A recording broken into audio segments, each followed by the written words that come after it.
Hello friend, এই যে আমি মাছ ভাজছি। এটা হলো বিড়ালের ঘর, বিড়ালের মাছ ভাজছি। এই যে বিড়ালের কুকার, বিড়ালের ভাত বানিয়েছি।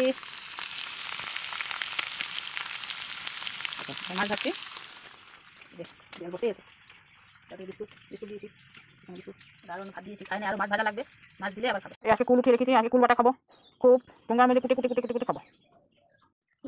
এখন এই সিজনে গাছে ফুল কম ধরে, ফুল ধরেছে আজকে শিবের জন্য। ফুল ধরেছে, এগুলো ঠাকুরকে দিতে হয়। এখন ফুলের অভাব হয়ে গেছে। ফেব্রুয়ারি মার্চ একদম ফুলের অভাব থাকে, পুরো অভাব থাকে। এই যে এটা কী ফুল বলে বলো তো, এর নামটা কি? আমি খালি ঠাকুরকে দিই, একটা তুলে নিয়ে ঠাকুরকে দেবো। দিতে পারে কিনা জানি না, তোমরা বলবে এটা ঠাকুরকে দিতে পারে কিনা। এই যে আমার আজকের ব্রেকফাস্ট, রুটি, চা, বাঁধাকপি শিম দিয়ে সবজি।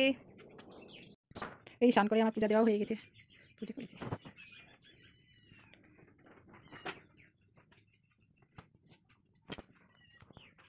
Good afternoon. এই যে আমাদের এখন লাঞ্চ হবে। আজকে কী কী বানিয়েছে দেখো। কারি পাতা চাটনি, কুলের কুলের চাটনি বানিয়েছে, এই যে মরিচ, এই যে শিমলা মরিচের পুর, মূলার আচার, তারপরে এটা হলো আলুর দম, এটা হলো ডাল। এতটুকু মেনু আমাদের আজকে। কেমন হয়েছে জানাবে।